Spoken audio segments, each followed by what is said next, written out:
ایک لونڈی تھی، وہ بادشاہ کے لیے پھولوں کی سیج لگایا کرتی تھی اور بادشاہ پھولوں کے اوپر سویا کرتا تھا۔ مدتیں بیت گئیں، جب سے ہوش سنبھالی یہی وظیفہ تھا، بادشاہ کے لیے پھولوں کی سیج بچھا دی جاتی، بادشاہ کے اس پھولوں بھری سیج پہ استراحت کرتا۔ بوڑھی ہو گئی، ایک دن پھولوں کی سیج سجائی کہ دل میں ایسے خیال آ گیا کہ میں سیج تو سجا کے چلی جاتی ہوں اور بادشاہ آ کے لیٹ جاتا ہے، میں بھی تو دیکھوں کہ پھولوں پہ سونے کا لطف کیا ہے۔ تو وہ اپنی کمر سیدھی کرنے کے لیے پھولوں کی سیج پہ لیٹ گئی، سارے دن کی تھکی ہوئی تھی، آنکھ لگ گئی۔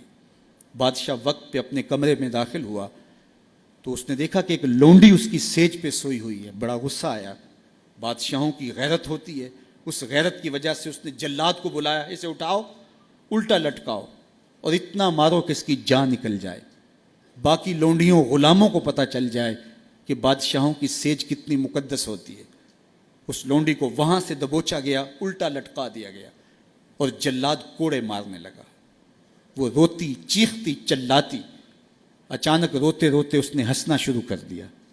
جب وہ ہنسی نہ تو بادشاہ نے جلاد سے کہا رکو اور اسے پوچھو روتی کیوں تھی اور اسے یہ پوچھو کہ ہنستی کیوں ہے۔ تو جلاد نے کہا کہ کیوں روتی تھی؟ اس نے کہا جب کوڑا لگتا تھا تو جان نکلنے کو آتی تھی، میں روتی نہ تو اور کیا کرتی۔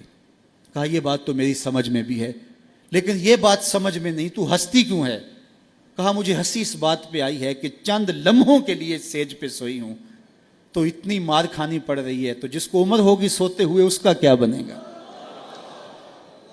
ہماری یہ فکر ہونی چاہیے کہ دنیا کے اوپر جو ہمیں نعمتیں ملی ہیں ہم نے اس کا حساب دینا ہے۔ ثم لتسألن یومئذ عن النعیم، اس دن ایک ایک نعمت کا حساب دینا ہوگا۔ یہ کوئی قصہ کہانی نہیں ہے، یہ قرآن ہے، ایک ایک نعمت کا ہمیں حساب دینا ہوگا۔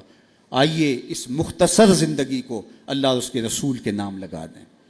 زندگی جو گزر گئی سو گزر گئی، آنے والا ایک ایک لمحہ یاد الہی میں بسر کرنے کا عزم کریں، ان کے ساتھ وابستہ ہو جائیں گے، رسول کریم کے دامن سے جڑ جائیں گے تو یہاں بھی خیر ہے وہاں بھی خیر ہے، اور اگر ان کے دامن سے نہ جڑ پائے تو پھر سوائے رسوائی کے اور کچھ مقسوم اور کچھ مقدور نہیں ہے۔ آج کا مصطفی اجتماع نوجوانوں کو، پوری دنیا کے اوپر سننے والوں کو یہی میسج دیتا ہے کہ حضور کے ساتھ اپنی وابستگی کو، اپنی دل بستگی کو، اپنے تعلق خاطر کو مضبوط کر لو، اپنا سارا کچھ حضور کے نام کر دو۔ ان سے وابستگی اور ان سے الفت کا ربط و رشتہ جب قائم کر لو گے تو پھر دنیا بھی بہتر اور آخرت بھی بہتر، ورنہ یہ دنیا بھی مشکلوں، اذیتوں اور تکلیفوں سے گزرے گی اور آخرت کا حساب ابھی باقی پڑا ہے۔ مختصر زندگی ہے، آئیے اللہ کے حضور سچی توبہ سے اپنے آخرت کے معاملے صاف کر لیں۔ ایک آنسو سے ماضی کے سارے گناہ دھوئے جا سکتے ہیں۔ ابھی سورج مغرب سے طلوع نہیں ہوا، ابھی توبہ کا دروازہ بند نہیں ہوا، اس کی رحمتوں کے در کھلے ہیں۔ آج کی توبہ کل کی بہتری کی ضمانت، اور آج کی ڈٹائی کل کے پچھتاوے کے علاوہ کچھ نہیں ہوگا۔ وقت پر کافی ہے ایک قطرہ بھی آب خوش ہنگام کا، جل گیا جب کھیت برسا می تو پھر کس کام کا۔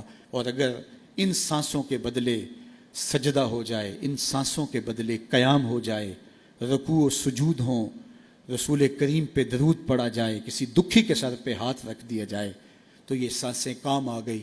وہ خوش نصیب ہیں جنہوں نے اپنی سانسیں اللہ اور اس کے رسول کے نام وقف کر دیں، اور وہ بد نصیب جو اپنی سانسیں، اپنا وقت اور اپنی قیمتی زندگی برباد کر رہے ہیں۔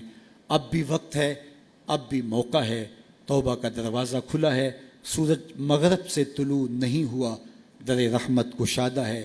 آئیے میں اور آپ اللہ کے حضور سچی توبہ سے اس کی چوکھٹ پہ حاضری دیں اور اپنے گناہوں کی معافی مانگیں۔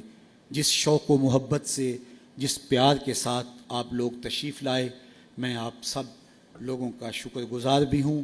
قافلوں کو ترتیب دینا، پھر ذمہ داری کے ساتھ یہاں تک لے کر کے آنا، یہ ایک کٹھن کام تھا، اور ادارۃ المصطفیٰ کے ذمہ داران نے پاکستان کے مختلف شہروں میں محنت کر کے قافلہ سازی اور پھر یہاں تک ان کے پہنچانے میں جو مشقتیں سہی، اللہ اس کا انہیں اجر عطا فرمائے۔